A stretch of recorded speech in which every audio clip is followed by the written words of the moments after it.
ကိုယ့်ရဲ့စိတ်နဲ့တင်ကွန်ပျူတာကို control လုပ်နိုင်မယ်ဆိုရင်ရောစာအုပ်တုပ်လုံးစာအချက်လက်တွေကိုစက္ကန့်ပိုင်းအတွင်းဖျက်ပေးပြီးရှင်းပြပေးနိုင်တဲ့ AI တွေရှိနေပြီဆိုရင်ရောမယုံမရှိနဲ့အနာဂတ်ကကျွန်တော်တို့ရှေ့မှာရောက်နေပါပြီအားလုံးပဲမင်္ဂလာပါ2026ခုနှစ် April 10ရက်ဒီနေ့ဗီဒီယိုမှာတော့အလုပ်လုပ်ပုံလေးနေ့စဉ်ဘဝတွေကိုအကြီးအကျယ်ပြောင်းလဲပေးမယ်ကမ္ဘာထိပ်တန်းနည်းပညာသတင်းတွေကိုစုစည်းတင်ဆက်ပေးတော့မှာပါ Tech Trend ရဲ့အရှိဆုံးမှာအမြဲရှိနေခြင်းနဲ့ဆိုရင်တော့ဒီဗီဒီယိုကိုအဆုံးထိကြည့်ဖို့လိုပါမယ်ပထမဆုံးအနေနဲ့ NVIDIA ရဲ့ဈေးကွက်ထီမောက်ပုံအကြောင်းပြောအောင်သူတို့ရဲ့အသစ်ဆက်ဆက် Blackwell Architecture ပါတဲ့ AI chip တွေကဈေးကွက်ကိုလုံးဝလွှမ်းမိုးထားပါပြီဒီ chip တွေကအမြန်ဆုံးနဲ့အစွမ်းအချက်ဆုံးဖြစ်လို့တန့် giant company ကြီးတွေကအလူအရွတ်ဝယ်နေကြရတယ်အခုဆို NVIDIA ရဲ့ဈေးကွက်တန်ဖိုးက Apple နဲ့ Microsoft ကိုတောင်ထိတ်တိုက်ညှင်းဆိုင်နိုင်တဲ့အထိဖြစ်လာနေပါပြီ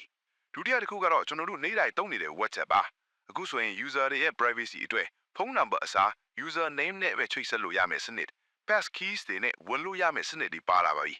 ဒါအပြင်ကိုယ့်ရဲ့ profile picture ကိုသူများတွေ screenshot ရိုက်မြအောင်တားမြစ်တဲ့ feature ကိုပါစမ်းသပ်နေပြီဆိုတော့လုံခြုံရေးအတွက်တော်တော်လေးစိတ်ချရသွားပါပြီတတိယသတင်းကတော့ကျွန်တော်အကြိုက်ဆုံးပဲ Google Gemini 1.5 Pro အဆင့်မြင့်တင်မှုသူရဲ့ context window ကအရန်ကြီးထွားလို့စာအုပ်တအုပ်လုံးဒါမှမဟုတ် video အရှိကြီးတွေကိုခဏလေးအတွက် summarize လုပ်ပေးနိုင်နေပါပြီ creator တွေနဲ့ developer တွေအတွက်တော့အလုပ်ကိုအစအပေါင်းများစွာမြန်စေမဲ့တကယ် game changer ကြီးပါပဲအခုသတင်းကတော့အားလုံးသတိထားရမယ့်သတိပေးချက်ပါကမ္ဘာတစ်ဝန်းမှာ data breaches တွေအရန်ခက်စိတ်စိတ်ဖြစ်နေပါတယ်ကုမ္ပဏီကြီးတွေစီက user data တဲ့မောင့်ခုတ်ဈေးကွက်ကိုရောက်နေလို့အခုပဲတင်းရဲ့ account တွေကို 2FA ခံထားပါ password တွေပြောင်းပါဒါကတင်းရဲ့ digital life ကိုကာကွယ်ဖို့မဖြစ်မနေလုပ်ရမယ့်အရာပါရုပ်ရှင်တွေထဲလို့လူသားတို့ဆက်ရုပ် humanoid robots တို့ကတကယ်အထင်ရောက်လာပါပြီ Figure AI နဲ့ Tesla Optimus လို့စက်ရုပ်တွေကို BMW လို့ကားစက်ရုံကြီးတွေမှာစတင်အသုံးပြုနေပါပြီဗျာအန်ဒီရများပြီးပင်မနဲ့အညုတ်တွေကိုလူတွေနေရာမှာသူတို့ကအစားထိုးဝင်းလုပ်ပေးတော့မှာပါကျွန်တော်တို့ 5G တောင်ကောင်းကောင်းမသုံးရသေးဘူးအင်အားကြီးနိုင်ငံတွေက 6G အတွက်ကန်ဆိုင်နေကြပြီ American တောင်ကိုရီးယားနဲ့တရုတ်ကဘီလီယံနဲ့ယင်းနှိမြုပ်နှံနေကြတယ်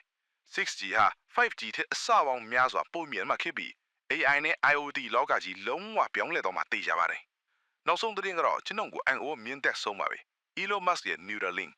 ဦးနောက်ထဲကိုချစ်ပြားတက်ထားတဲ့ပထမဆုံးလူနာကအခုဆိုရင်ကွန်ပျူတာ mouse ကိုသူ့ရဲ့စိတ်နဲ့တည်းလှူရှာ control လုပ်နိုင်နေပါပြီဒါကမတန်ဆွမ်းတဲ့လူညီတဲ့ကြီးမားတဲ့မျောလင့်ချက်ဖြစ်ပြီးလူသားဦးနောက်နဲ့နီးပညာဓာတ်ရိုက်ချိဆက်နိုင်မဲ့ခေတ်တစ်ခုရဲ့အစပါပဲကဲဒီသတင်းတွေက developer တစ်ဖြစ် content creator တစ်ဖြစ်တာမန် user တစ်ဖြစ်အခုလို AI နဲ့နီးပညာတွေက web flow ကိုလုံးဝအသစ်ပြန်ရေးနေပါပြီ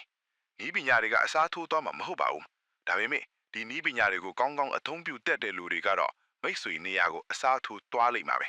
ဒါကြောင့်နောက်မချမခံခဲ့ခြင်းမူအောင်အမြဲတမ်း update ဖြစ်နေခြင်းနဲ့ဆိုရင်တော့ဒီ Technobad MM channel ကိုအခုပဲ subscribe လုပ်ထားလိုက်ပါ